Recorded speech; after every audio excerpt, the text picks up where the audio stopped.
Shalom, shalom, bien-aimés dans le Seigneur. Je vous salue dans le nom tout puissant et précieux de Jésus-Christ de Nazareth. Que la paix et la grâce du Seigneur soient avec vous. Amen. Je suis le prophète Jérémie du ministère des enfants perdus, fondatrice du mouvement Femmes abusées, restaurées par Christ. Amen. Alléluia. Dieu est merveilleux. Au travers de sa parole encore, il va nous parler. Il n'y a pas un seul jour où la parole de Dieu n'est pas proclamée. Il n'y a pas un seul jour. Alléluia. Tous les jours, la parole de Dieu est proclamée. Donc, nous sommes instruits tous les jours, mais nous ne faisons pas cas de cela. Nous menons nos vies comme nous l'entendons, nous agissons comme nous voulons, et la parole de Dieu ne nous touche pas. La parole de Dieu nous dit, dans le livre de Matthieu, qu'il y a 2 commandements qui nous ont été donnés. Le premier commandement, c'est tu aimeras le Seigneur ton Dieu de tout ton cœur, de toute ton âme, de tout ton corps, de toutes tes pensées. Et le second qui est semblable dit ceci, tu aimeras ton prochain comme toi-même. Alléluia. Bien-aimé dans le Seigneur, aimer son prochain, c'est pas seulement juste lui dire je t'aime. Il faut poser des actes. Il y a beaucoup de personnes qui ne demandent pas de l'argent, mais qui demandent juste une attention, qui veulent juste qu'on leur dise un mot, qu'on leur sourie. Mais nous sommes tellement préoccupés par nos problèmes, par notre petite personne, que les problèmes des autres, on n'en a rien à faire. Je voudrais m'adresser ici à nous chrétiens.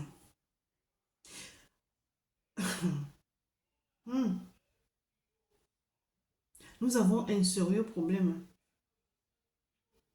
Il n'y a pas plus, j'ai toujours l'habitude de le dire et je le dirai toujours, il n'y a pas plus orgueilleux qu'un chrétien. Il n'y a pas plus orgueilleux qu'un chrétien.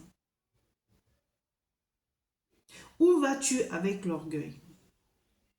L'orgueil t'empêche de mettre la parole de Dieu en pratique. Tu crois que tu es arrivé. Tu vas faire des choses qui ne sont pas bonnes, mais tellement tu es orgueilleux que tu es convaincu que ce que tu fais est bien. Un orgueilleux n'écoute personne.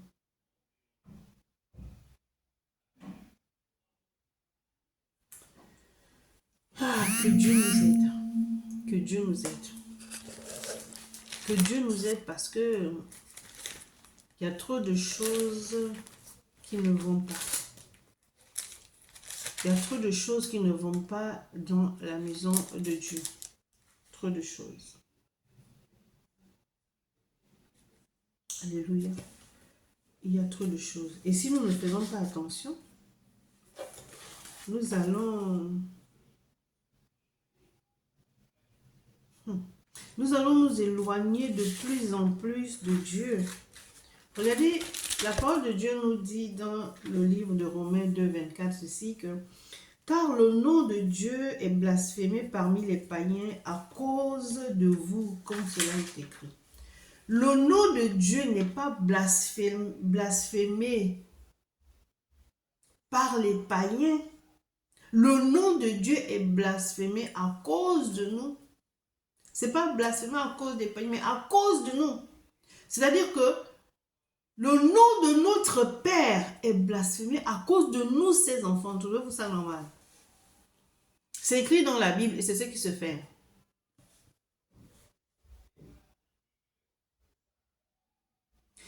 L'enfant de Dieu est orgueilleux. Tu vois ton frère souffrir, là tu passes. Tu vois ton frère pleurer, tu ne t'arrêtes pas pour dire que qu'est-ce qui se passe, tu passes. Ce n'est pas ton problème. On est en train de battre ta soeur à côté là. Ah, je ne me mêle pas des problèmes de foyer et tout. Ok, mais tu n'appelles pas les autorités pour dire que là, il y a un cas. Tu préfères passer et puis aller raconter, oui, mon voisin, ma voisine, ceci, mon voisin, ma voisine, ceci. Mais tu n'as rien fait pour arrêter ça.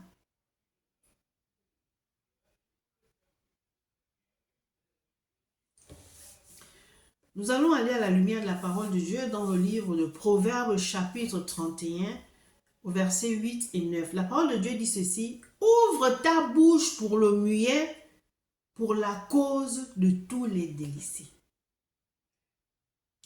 La parole de Dieu dit: ouvre ta bouche.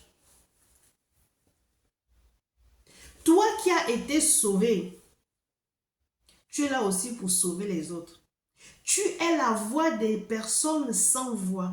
Tu dois défendre les faibles, toi qui es plus fort.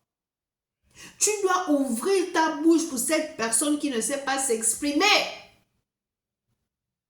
À cause de cet handicap, les gens abusent de cette personne. Alors ton frère est en train de se faire abuser, ta soeur est en train de te faire abuser parce qu'elle est faible. Toi tu passes, tu n'interviens pas, alors que tu sais que tu peux parler.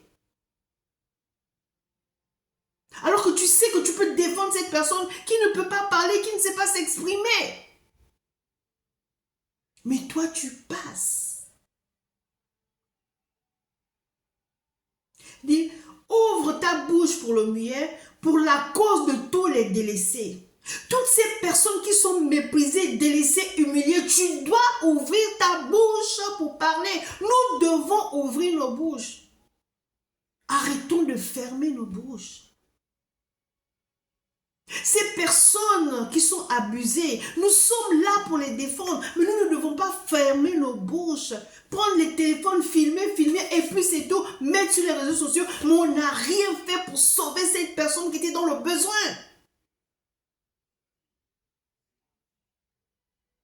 Le verset 9 dit, ouvre ta bouche, juge avec justice. Ne viens pas là juste pour crier. Non, non, non, non, non. Tu dois juger avec justice. Tu dois faire la part des choses. Et la parole de Dieu dit quoi? Et défend le malheureux et l'indigent. Lorsqu'une personne est malheureuse, une personne est indigente, ce sont des personnes qu'on abuse. On profite de ces personnes pour leur dire, leur faire n'importe quoi. Oh non, bien-aimé dans le Seigneur, là je m'adresse à tout le monde, femme comme garçon. Mais là je veux m'adresser aux femmes. Femmes du mouvement de femmes abusées restaurées par Christ. Tu as été restaurée par Christ. C'est pour aller témoigner. C'est pour aller sauver ces femmes battues, ces femmes, je ne sais pas, ces femmes violées, ces femmes abusées. C'est pour aller sauver ces femmes. C'est pour que tu ouvres ta bouche et dire assez, c'est assez, trop, c'est trop. Mais nous ne pouvons pas rester comme ça. Trop de choses dans les réseaux sociaux concernant les abus. Et des fois, il y a une personne qui est dans ton quartier. Même si tu ne t'entends pas avec ces personnes, mais pour l'amour du ciel, bon sang, parce que Dieu t'aime et parce que tu aimes Dieu, fais quelque chose. Si toi, tu ne peux pas, il y a les autorités. Il y a des services compétents pour ça. Mais nous ne pouvons pas laisser les choses se faire, prendre juste le téléphone, filmer et poster. Qu'est-ce qu'on a fait? On n'a rien fait si ce n'est avoir les vues. Mais qu'est-ce que tu as fait pour sauver cette personne de cette situation? Femme, une femme comme toi est en train de se faire battre. Et toi, tu es là, tu dis, c'est bien fait pour elle. Elle est trop. Mais cette femme ne dit jamais bonjour aux gens. Elle est trop. C'est plus le moment de parler des défauts de cette femme. Il est question de sauver une vie.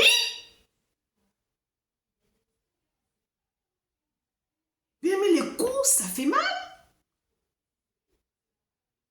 Et il y a des personnes, excusez-moi, qui s'acharnent sur un être humain comme si c'était une bête. Même une bête, ça se respecte.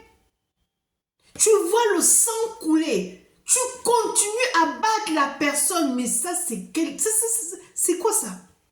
C'est quelle méchanceté ça?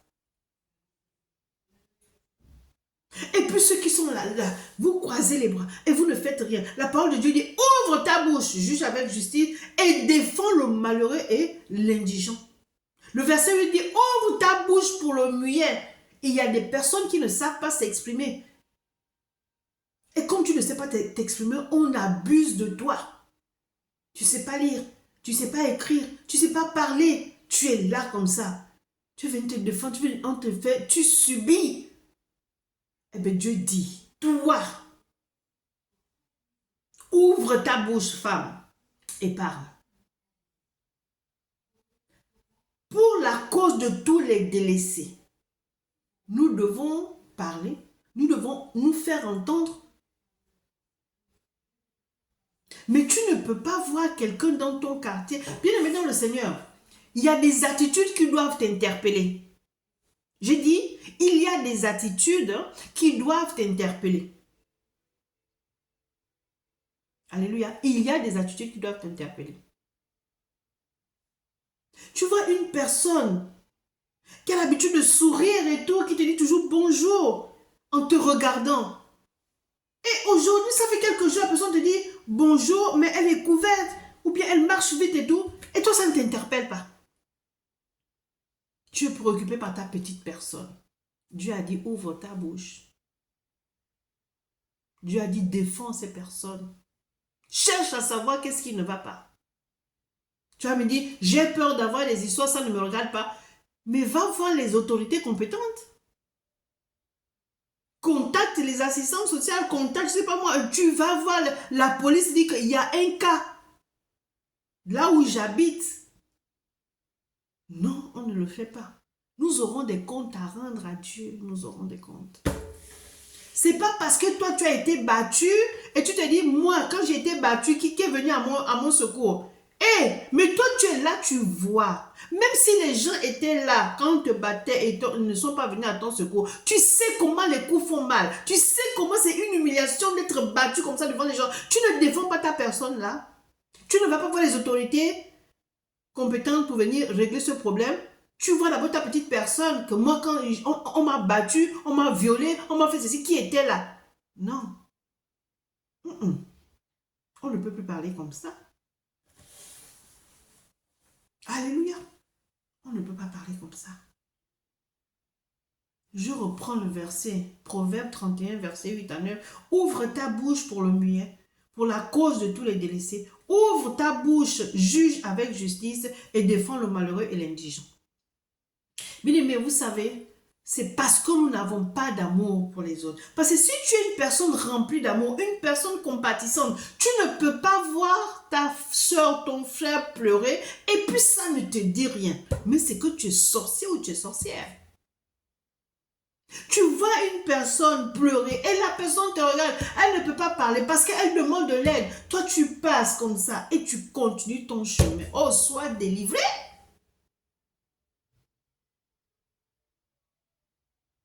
Aujourd'hui, tu es restaurée. Tu es contente. Dieu t'a restauré. Est-ce que tu mérites cette restauration? Non, c'est une grâce. Maintenant, tu vois l'autre dans cette situation.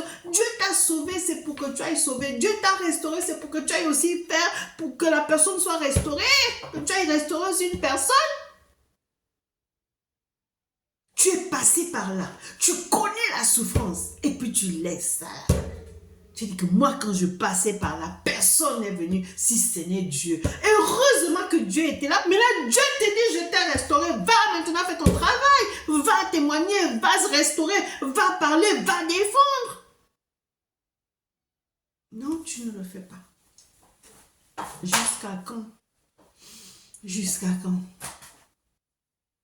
Que Dieu nous aide. Que Dieu nous remplisse d'amour pour être sensible aux problèmes des autres, pour être sensible à la souffrance des autres.